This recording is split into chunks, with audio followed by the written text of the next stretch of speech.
All right, lost my video.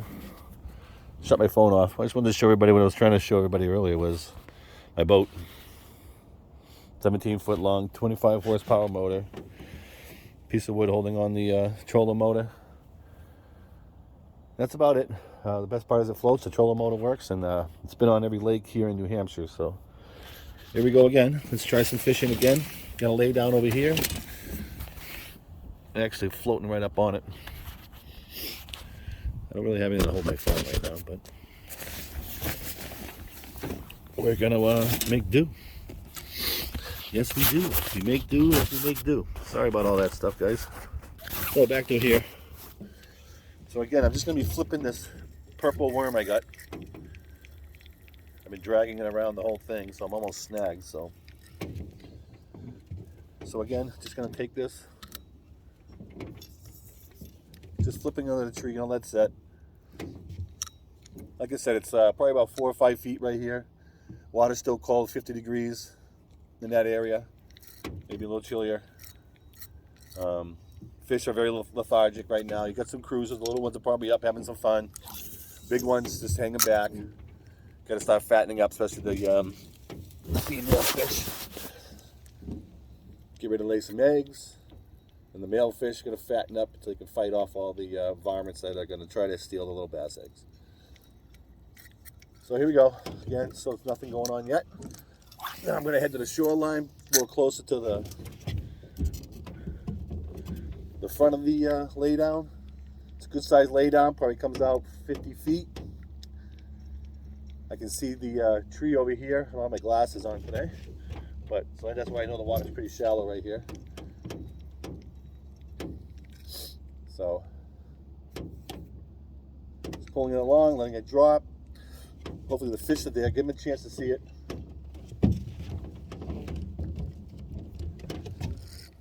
Purple. I got a dark color on here today. Water's dark.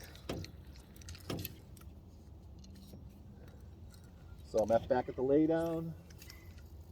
A little closer to shore. I'm just trying to. Here's the laydown. I'm just trying to get up next to it a little bit. Again, look for those cruisers. The little ones should be out here.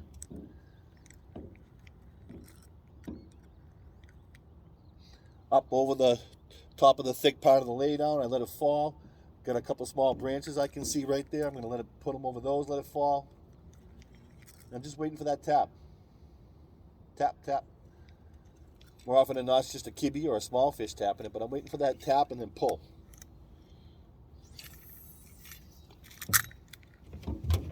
I've been fishing this lake now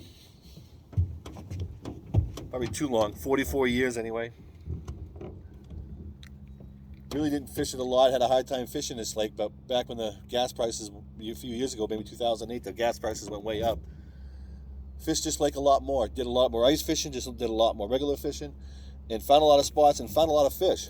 The lake can still be tough, but there are fish here if you want to put the time into it. It's a great local lake here in Manchester. Got a lot of surrounding towns. People from Massachusetts come up. That's how close it is. And they do stock it with trout. They just stocked it. We should be stocking, getting ready for the trout season in a couple weeks. There's a lot of boats on here in a given day and a lot of kayaks. So as you're out here boating around, just be safe. Watch out for the kayakers, and the kayakers don't block the boat ramp. Thank you. So again, just cooming on the shoreline here. Still got my purple worm. Got a little head on there, a little weighted head on there. I'm going to give it a few more minutes. I'm going to make my way up to the point. But you can probably just see a little bit over here, and there's an island right there. I'm going to make my way there. There's a couple rocks over there. I'm going to try to get in over there. Little small cove right here. Got a little rock area right here. This is a good spot for the fish to stage, move in. Probably push the bait fish up on the shoreline. Also, these fish are going to start looking for bedding areas. They're going to start looking for the hot spots of the flats. And then we got one. I got one. Oh, well, this is the best part of fishing.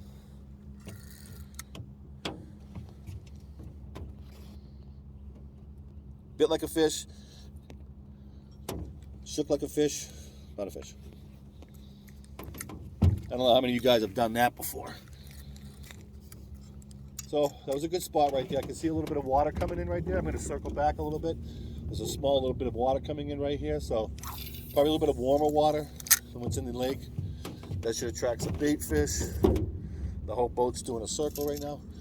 And I'm going to make my way back in here.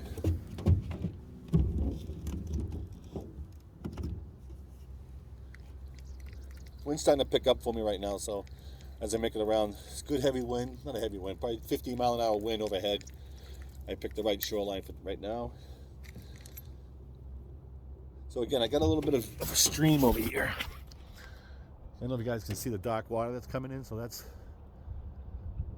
some water. We had a little bit of rain a couple of days ago, so it's still leaching in, but it's still probably pulling in some of the insects and the bugs, which the little fish like, and little fish, big fish like little fish. No pun there, Stan, no pun. That's my partner, Stan, Little Fish, aka Fat Guy in Little Fish. So I'm back over here. Right here again. I'm gonna try a couple more casts. I'm gonna keep making my way. Might do some clamming later on today. Maybe you guys will see a video of that. So again, moving my way up. I haven't seen anybody on the lake. I did meet an older gentleman with the same type of boat as mine. He was heading out first time like I was today. So I have another lay down over here coming off a granite rock wall. Sorry, I keep moving the camera. So I'm going to try that spot right there. I'm going to make my way over here on the outside of it.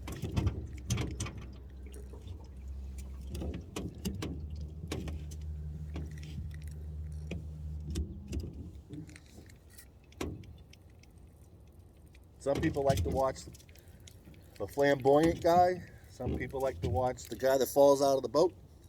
And probably a little bit of that. A little bit of both. So again, I've been fishing this lake a long time. A lot of bass tournaments are held on here. I think 3 a year. Good sized amount of boats. But if you spend the time out here and you look, you'll find the places. I've been working a different shift for a little while, 3 to 11, and last couple times I come here, I've been able at that time to be by myself and then go pick out spots I haven't really done fish before and stay in that one area. Like this area right here is probably a couple 100 yards long, probably 50, 60 yards wide. And what I'll do is I'll come in, I'll start zigzagging. On a normal day, if I'm fishing with just a couple of buddies or fishing with a buddy of mine or even my brother a lot, we power fish and we move fast.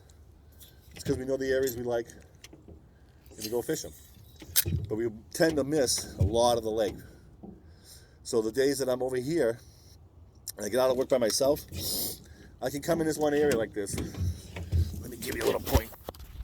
I can come in this area right here and I can fish the whole thing in a couple hours, and I'll find out maybe a little area that I'll find out all the rock piles. I'll find out any lily pads they may be growing. I'll be looking for any sharp drop-offs like I have right here in this granite wall. It comes down sharp, and then over here flat, over here flat. So that's what happens when you get here by yourself and you can fish a couple hours. But this is the place that Master Bezic Lake is. You got to come, you got to fish, and you got to do a lot. A lot of people I know come on the spot I'm here now. You make your way out back towards Deer Neck Bridge, which is, I guess, I'm on the south part of the lake, so heading back towards the north side of the lake. A lot of fish are caught in this one stretch I am right now, and around that point is a big cove up there.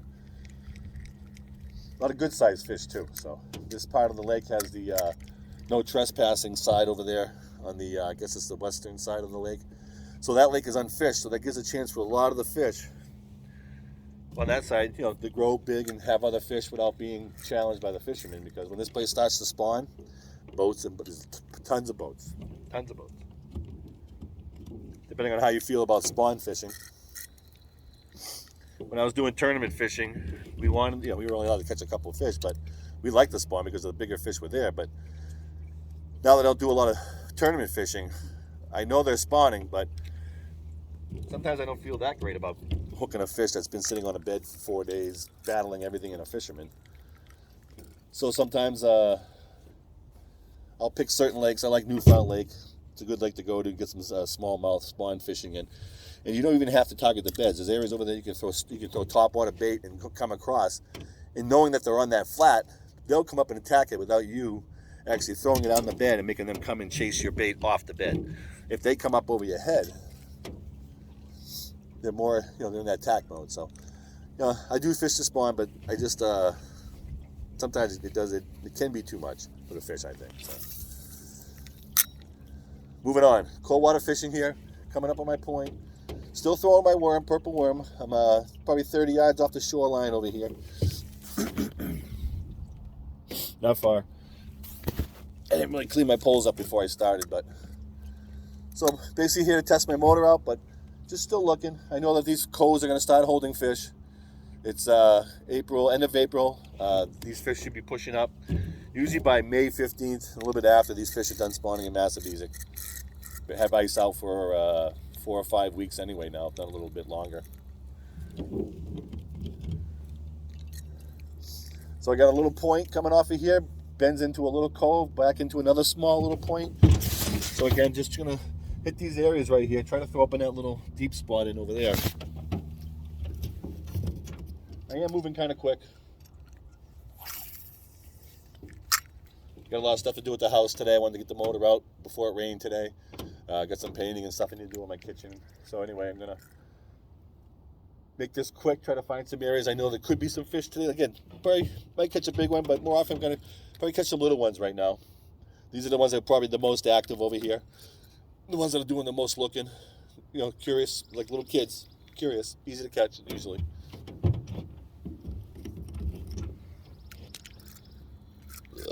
So I do have a blade bait on, a Meps. Looks like a number 5 Meps on, black and gold. I am going to throw that in a few. They do stock a little bit of trout in here, and I know the stocking season's either happened already. I didn't check the reports on the New Hampshire Fish and Game, but